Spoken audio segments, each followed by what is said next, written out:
आतंकी मुल्क आतंकिस्तान को सबक सिखाने के लिए भारत हर मोर्चे पर काम कर रहा है। साम दाम दंड भेद की रणनीति के तहत भारत न सिर्फ अपनी सीमा पर पाकिस्तान की हरकतों को जवाब देने के लिए तैयार है, बल्कि पाकिस्तान के दुश्मनों के साथ भी अपने साथ जोड़कर उसे सजा देने वाला है। कैसे, ये रिपोर्ट देखिए।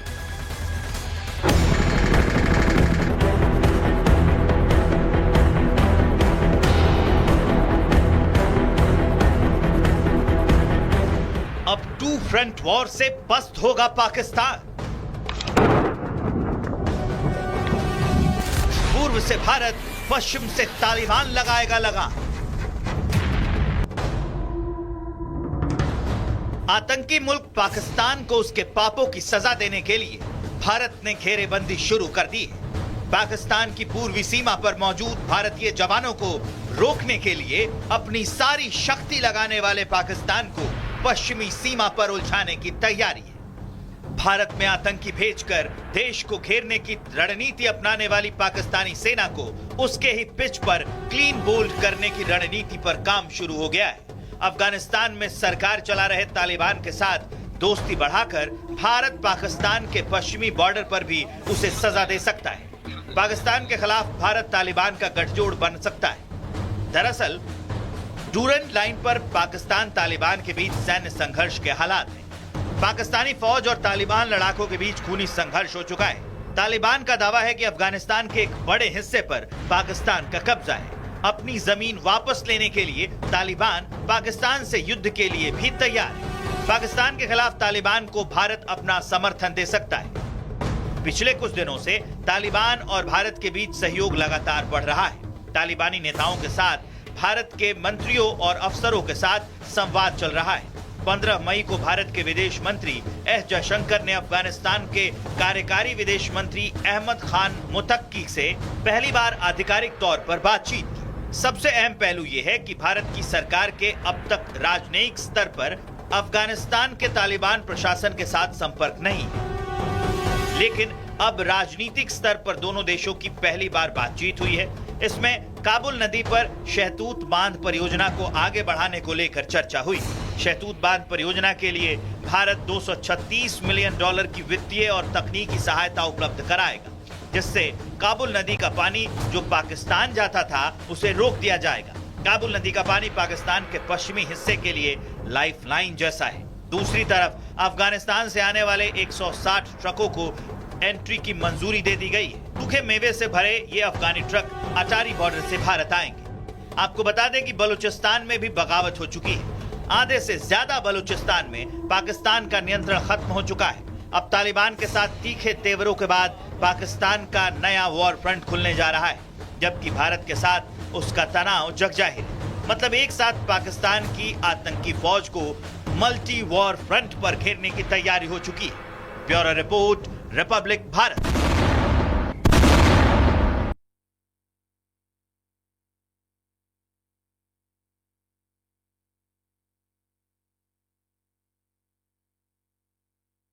फ्रंट वॉर है, उससे क्या पाकिस्तान के टुकड़े हो जाएंगे? क्योंकि आप स्थिति समझिए, यह भारत है जहां पर इस वक्त भारतीय सेना जो है ईस्टर्न फ्रंट से पाकिस्तान पर लगातार जो है वो दबाव बना रही है। दूसरी तरफ आप ये वेस्टर्न फ्रंट देखिए, जहां पर तालिबान की ओर से आप लगातार जो है वो खबरें देख रहे हैं किस तरीके की स्थितियां, तालिबान जो है वो लगातार बड़े हमले कर रहा है। वहीं दूसरी तरफ बलूचों की तरफ से भी जो बगावत है वो खुले तौर पर कर दी गई है, मदद जो है वो लगातार मांगी जा रही है। यानी ये जो मल्टी फ्रंट है वो पाकिस्तान को इस वक्त अलग अलग टुकड़ों में तोड़ते हुए नजर आ रहा है। बड़ी खबर नहर की लंबाई बढ़ाने की तैयारी की जा रही है।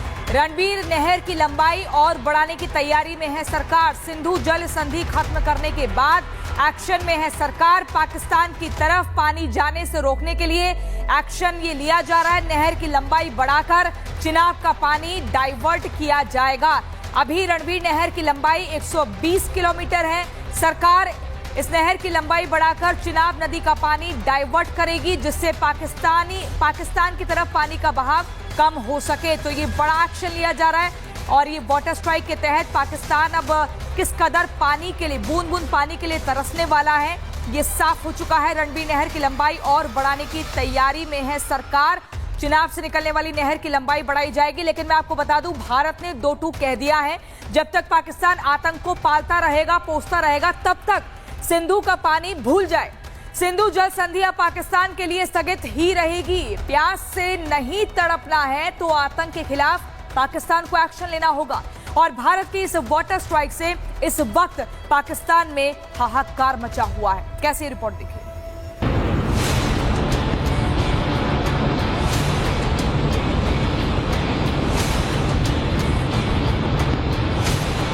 पानी और खून भी एक साथ नहीं बह सकता। प्रधानमंत्री मोदी का संदेश साफ है, आतंक की धरती पर अब सिंधु की धारा नहीं बहेगी।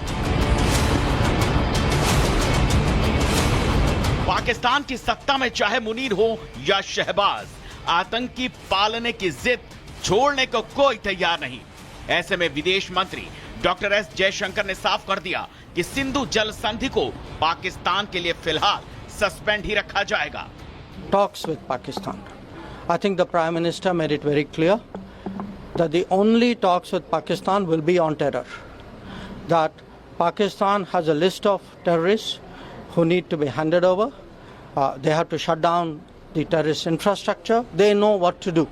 भारत की रणनीति 3 चरणों में तय की गई थी: लघु, मध्यम, दीर्घकालिक जल प्रहार। और अब पहला प्रहार शुरू हो चुका है।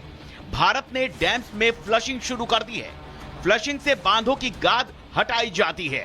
गाद हटने से स्टोरेज क्षमता बढ़ जाती है। सलाल और बगलिहार डैम में हुई फ्लशिंग 7.5 मिलियन क्यूबिक मीटर गाद निकाली गई। सलाल और बगलिहार दोनों ही प्रोजेक्ट चिनाब नदी पर हैं और चिनाब का पानी पाकिस्तान को जाना है। लेकिन भारत ने फ्लशिंग डेटा साझा करने से इनकार कर दिया। यानी पाकिस्तान को न सूखे का अंदाजा लगेगा और न बाढ़ की चेतावनी का सिग्नल। ये दोनों ही run of the river project हैं। इनमें समय समय पर फ्लशिंग की जरूरत होती है, लेकिन इस बार फ्लशिंग एक कूटनीतिक हथियार बन चुकी है। पहले पानी को उच्चतम स्तर तक रोका जाता है, फिर एक साथ प्रचंड वेग से छोड़ा जाता है, जिससे गाद बह जाती है और स्टोरेज बढ़ता है।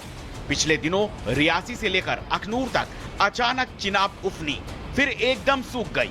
ये कोई कुदरती करिश्मा नहीं था, ये था भारत का प्लान्ड फ्लशिंग अटैक। अब ये दोबारा पानी रोका जाएगा, फिर एक साथ छोड़ा जाएगा और इसका कोई भी डेटा पाकिस्तान को नहीं मिलेगा। जून की झुलस में पाकिस्तान बाढ़ और सूखे के दो तरफा प्रहार से घिरने जा रहा है। पाकिस्तान चिट्ठियां लिख रहा है, रहम की गुहार कर रहा है, लेकिन भारत ने साफ कर दिया कि अब पानी वहां जाएगा जहां आतंक नहीं होगा। भारत रंजीत नहर को 120 किलोमीटर तक बढ़ाने का फैसला ले चुका है। रतले और दुल्हस्ती प्रोजेक्ट में भी तेजी लाई जाएगी। अब न गोली चलेगी न मिसाइल गिरेगी। भारत ने पाकिस्तान को मात देने का सबसे शांत लेकिन सबसे घातक हथियार निकाल लिया है: पानी रोक देना। न पाकिस्तान की अब न्यूक्लियर धमकी काम आएगी, न आतंकियों का बहाना चलेगा।